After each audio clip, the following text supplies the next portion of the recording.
अस्सलाम वालेकुम students, belated Eid मुबारक। अल्लाह ताला आपको अपने हिफ्ज़ व अमान में रखे। हमारा आज का टॉपिक है two elastic perfectly elastic spheres हैं। ठीक है, परफेक्टली इलास्टिक तो नहीं, वो उसका स्पेशल केस होगा।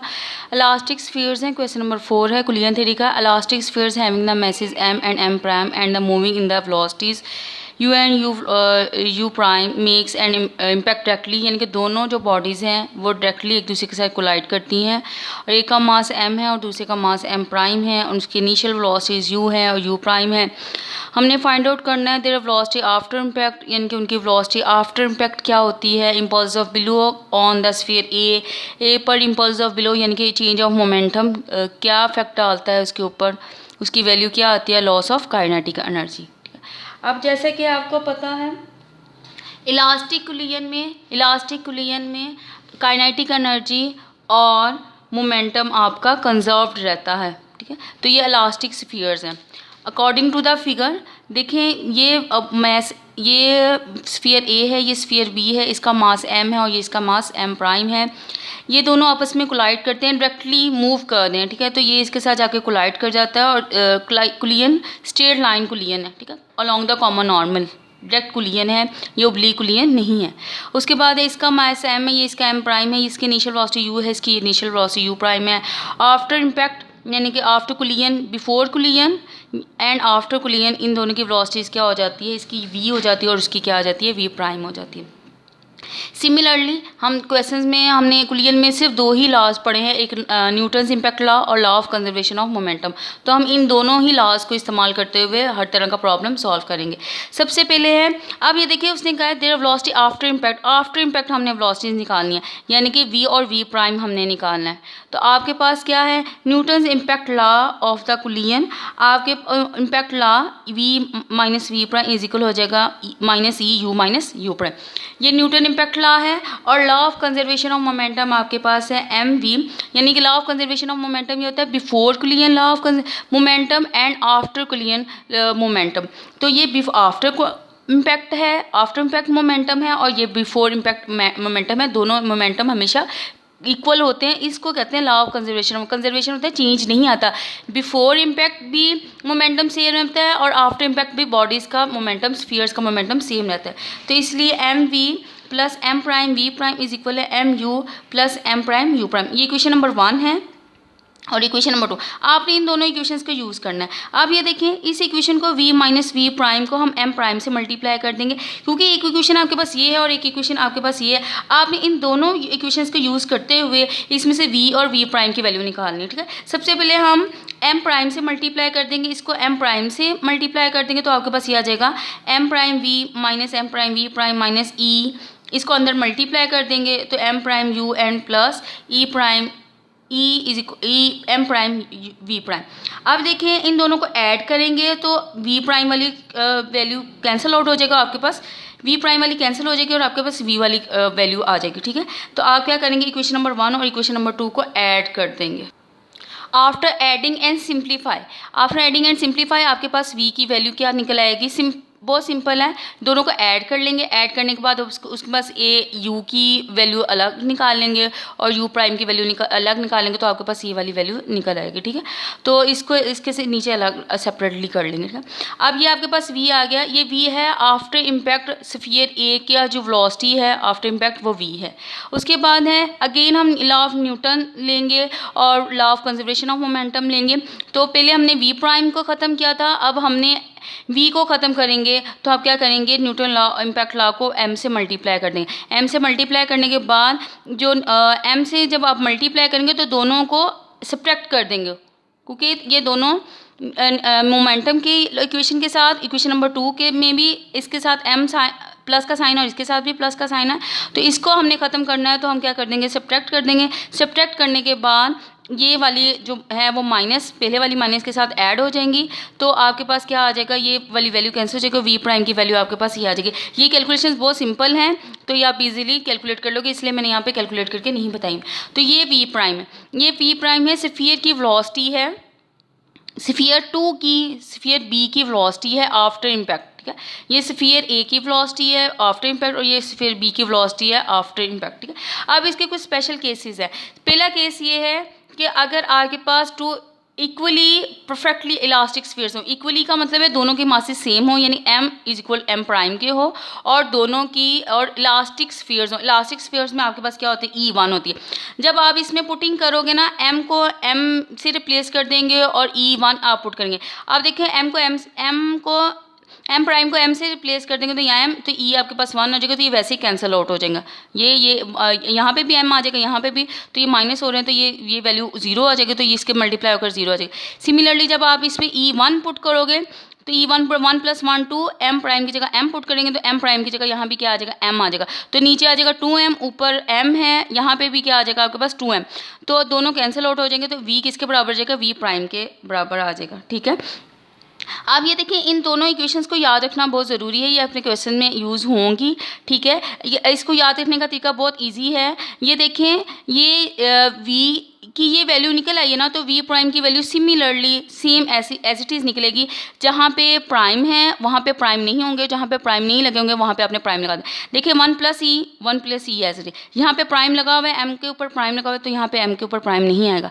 यहाँ पे u के ऊपर प्राइम आया तो यहाँ पे u के ऊपर प्राइम नहीं आएगा, तो यहाँ m के ऊपर प्राइम है तो यहाँ पे नहीं आएगा, तो यहाँ m, ये नीचे ओवर के नीचे तो सेम ही रहेगा, क्योंकि m + m प्राइम है तो इसके नीचे भी m + m प्राइम आएगा।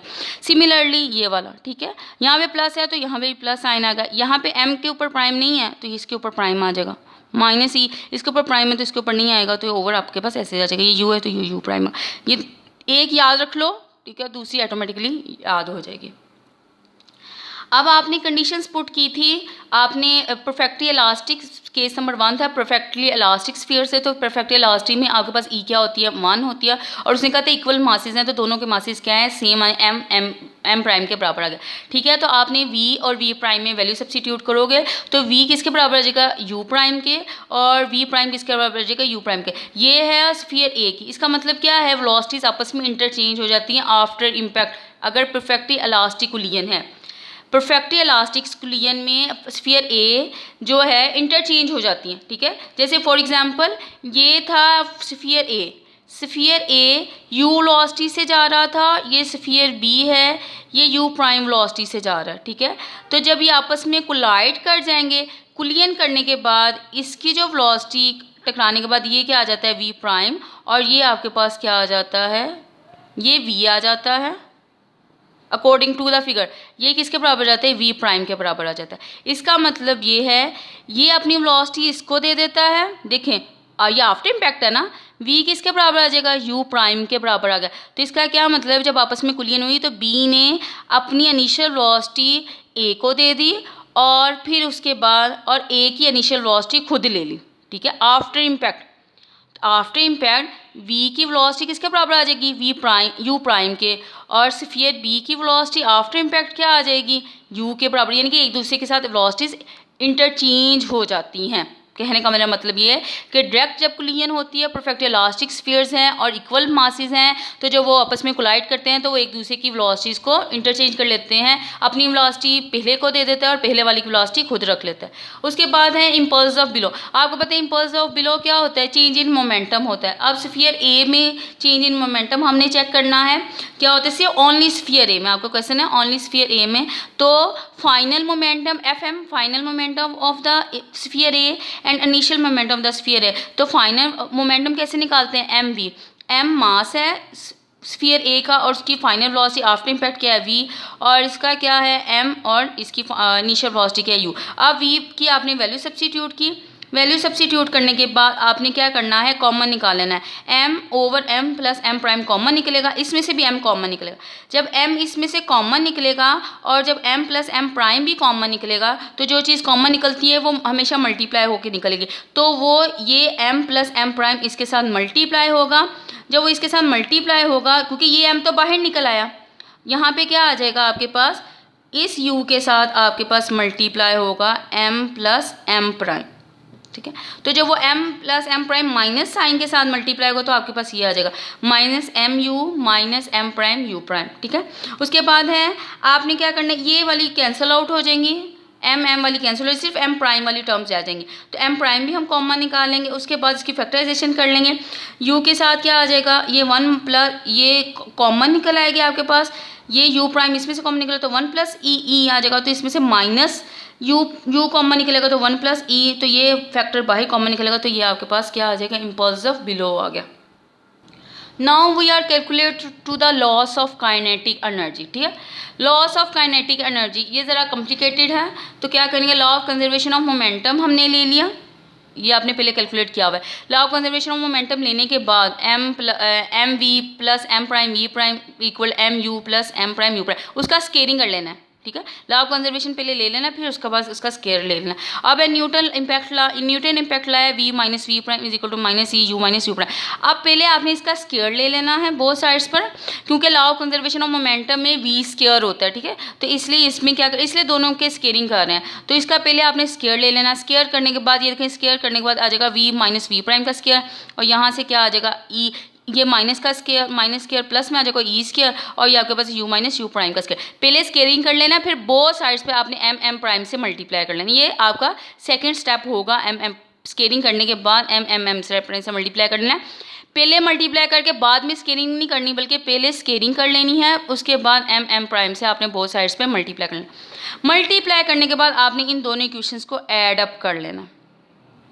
ठीक है, लेफ्ट साइड में ऐड हो जाएगी और राइट साइड पर ऐड हो जाएगी। ठीक है, जब आप इसमें एडिंग करेंगे, एडिंग करने के बाद आपने इसकी स्केयरिंग खोल देनी है।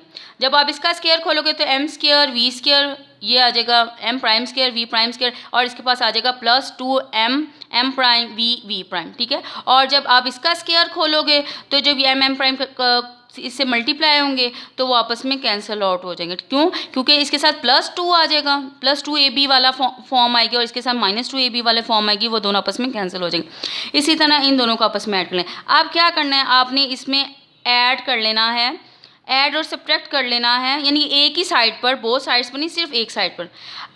लिखने का तरीका ये होता है, या तो दोनों लिखते इस तरह, या तो ऐड कर लेते हैं बोथ साइड्स पर। ठीक है, या अगर एक ही साइड पर ऐड करना हो तो उसी साइड पर आपने सब्ट्रैक्ट करना होता है। ऐड एंड सब्ट्रैक्ट, यानी कि m prime is equal to u prime का स्क्वायर ऑन बोथ साइड्स, नहीं ओनली राइट साइड, ओनली आपके पास राइट साइड में आपने ऐड कर लेना। आपने राइट साइड पे ऐड करेंगे तो ये सिंप्लीफाई करके आपके पास ये वाली फॉर्म बनेगी। ठीक है, तो वो सिंप्लीफिकेशन में आपको दिखा देती हूँ वो किस तरह आएगी, वो ये है। ठीक है, आपने क्या किया है, आपने ये तो वो फॉर्म बन की ना आपके पास, आपने ये टर्म ऐड की, यानी कि m prime u plus u prime का स्क्वायर ऐड भी कर लिया और उसको सब्ट्रैक्ट भी कर। सब्ट्रैक्ट और ऐडिंग करने के बाद आपने क्या करना, ये वाली जो सीरीज है इसको सिंप्लीफाई करें। इसको सिंप्लीफाई कैसे करेंगे, वी स्क्वायर वाली के साथ अटैच करेंगे, वी प्राइम वाली वी प्राइम। अब वी वाली को वी प्राइम के साथ ऐड करोगे तो ये एम प्राइम है ना, एम प्राइम का स्क्वायर ये एम प्राइम, तो एक एम प्राइम कॉमन निकलेगा, तो ये एम प्राइम और यहाँ से सिर्फ एम, तो ये वी स्क्वायर आ जाएगा। सिमिलरली आप इन दोनों को इकट्ठा करोगे तो ये वाली फॉर्म आ जाएगा। अब आप इस पे आएँ, इस पे आएंगे, ये ज़रा कॉम्प्लिकेटेड है, ये इस तरह कॉम्प्लिकेटेड है कि आपने सबसे पहले इसको सॉल्व करना है, माइनस वाले को ई स्क्वायर के साथ ऐड करना है। आप जब इसका भी स्केयरिंग खोलोगे, इसका भी स्केयरिंग खोलोगे, इसको सबको सिंप्लीफाई करने के बाद ये कैंसिल आउट हो जाएंगी। कुछ चीज़ें कैंसिल आउट होने के बाद आपके पास बचेगा, इसकी फैक्टराइजेशन, कैंसिल चीज़ें होंगी, कैंसिल चीज़ें होने के बाद फैक्टराइजेशन होगी, उसके बाद 1 प्लस ई स्क्वायर कॉमन निकलेगा, तो ये आपके पास फैक्टर बचेगा minus M prime U minus you prime whole square 1 plus E का होल स्क्वायर, ये चीज़ बचेगी। अब ये देखें, ये आपने क्या करना है, इसको भी सिंप्लीफाई कर लेंगे, इसका भी स्क्वायर खोल लेंगे और इसका भी स्क्वायर खोल लेंगे। इसको स्क्वायर खोलने के बाद आपके पास ये चीज़ बन जाएगी। ठीक है, ये चीज़ बनने के बाद आप एम प्राइम को कॉमन निकालेंगे इसमें से। जब ये इसमें से कॉमन निकलेगा, इसमें से कॉमन निकलेगा तो ये फैक्टर नहीं, तो ये थ्रू आउट दोनों बोथ साइड्स पर, या क्योंकि यहाँ पे भी एम प्राइम आ रहा है, यहाँ पे भी एम प्लस एम प्राइम आ रहा है, तो दोनों बोथ साइड्स पे एम प्राइम से डिवाइड कर देंगे, तो यहाँ से डिवाइड होकर कैंसिल हो जाएगा, यहाँ से भी डिवाइड होकर कैंसिल हो जाएगा, वो इसके नीचे आ जाएगा। ठीक है, तो वो ऐसे आ जाएगा, ये वाली फॉर्म बन जाएगा। अब क्या करेंगे, काइनेटिक एनर्जी होती है हाफ एम वी स्क्वायर, ठीक है। तो 2 से बोथ साइड्स पर डिवाइड कर देंगे, थ्रू आउट इक्वेशन से डिवाइड कर देंगे। यहाँ से भी 2 से डिवाइड हो जाएगा, यहाँ पे भी, और यहाँ पे भी 2 से डिवाइड हो जाएगा। तो ये क्या आ रही है, काइनेटिक एनर्जी, ठीक है। ये kinetic energy of the sphere before impact है, और ये minus kinetic energy after impact है। ये इनिशियल काइनेटिक एनर्जी है बोथ स्फीयर्स की, और ये काइनेटिक एनर्जी है आफ्टर स्फीयर की। तो ये आ जाएगा लॉस ऑफ काइनेटिक एनर्जी का फार्मूला। ये भी आपने फार्मूला याद रखना है, M prime over 2 M plus M prime U minus you prime का square into 1 minus E square, ठीक है। ये है डायरेक्ट कोलिजन में। अब देखें, हमने कहा था कि परफेक्टली इलास्टिक स्फीयर्स में काइनेटिक एनर्जी का लॉस नहीं होता, तो हम क्या करेंगे, ई परफेक्टली इलास्टिक स्फीयर्स में आपके पास ई क्या होती है 1, तो आप उसमें 1 पुट करेंगे, इसमें देखें 1 पुट करेंगे तो 1 माइनस 1 0, तो काइनेटिक एनर्जी का लॉस क्या आ जाएगा 0। तो इसका मतलब क्या है, इलास्टिक स्फीयर में, परफेक्टली इलास्टिक कोलिजन में काइनेटिक एनर्जी का लॉस नहीं होता। यही इसकी डेफिनेशन है। ये आपका आज का आर्टिकल था डायरेक्ट कोलिजन के, दो स्फीयर्स के दरमियान डायरेक्ट कोलिजन हो तो उसकी फाइनल वेलोसिटीज कैसे निकालते हैं, और इम्पल्स ऑफ बिलो किस तरह निकालते हैं, और काइनेटिक एनर्जी किस तरह निकालते हैं। उम्मीद करती हूँ मेरा आज का टॉपिक आपको अच्छे से समझ आ गया होगा। अगर फिर भी किसी बात की समझ ना आए तो आप कमेंट्स में बता दीजिएगा। इंशाअल्लाह ताला मैं आपकी जल्द से जल्द प्रॉब्लम सॉल्व करने की कोशिश करूँगी। अल्लाह हाफिज़।